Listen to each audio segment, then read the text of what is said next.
Om jeg så taler med mennesker så engles tunger, men ikke har kærlighed, er jeg et rungende malm og en klingende bjælde.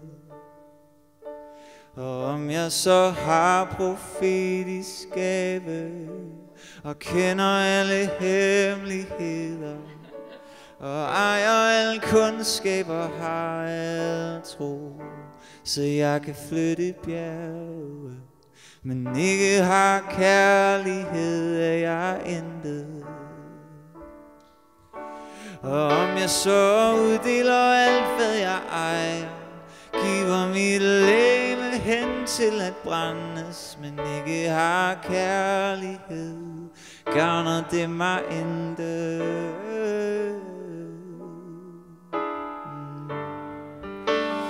Kærligheden er tålmodig, kærligheden er mild. Den misunder ikke, kærligheden praler ikke, bilder sig ikke noget ind.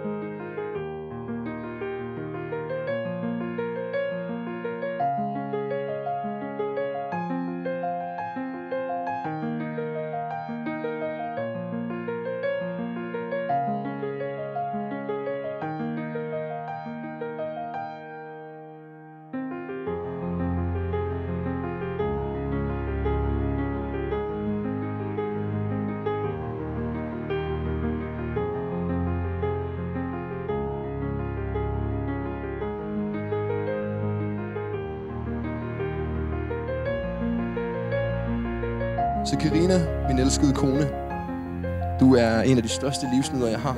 Du gør alle situationer bedre. Du tager ikke ting så tungt. Du synes, det vigtige er egentlig menneskerne, det er ikke situationen i sig selv. Du er stærk i din personlighed, din måde at blive, når ting er vanskelige. Og jeg ved, at man kan have lyst til, og ting kan være, at man har lyst til at komme væk herfra. Så står du her. Og det er en af de kvaliteter, som jeg elsker ved dig. At du sætter så stor prioritet i relationer og mennesker.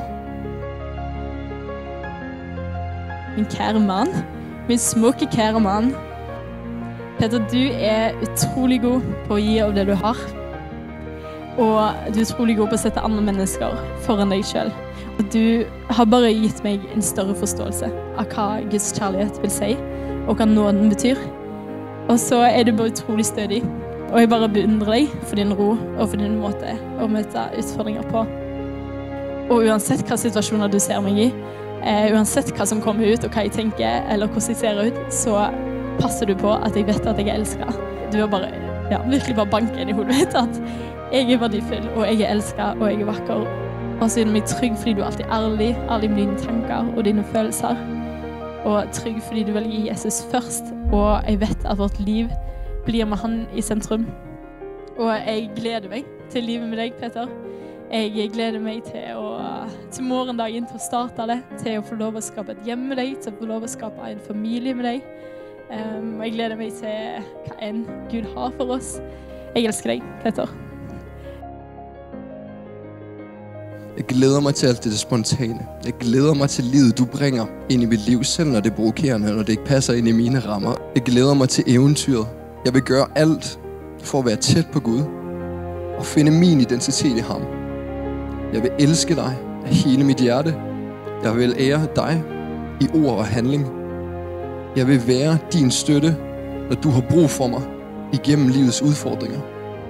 Jeg ved ikke, hvad livet bringer, men jeg vil gøre alt for at være det for dig igennem udfordrende tider.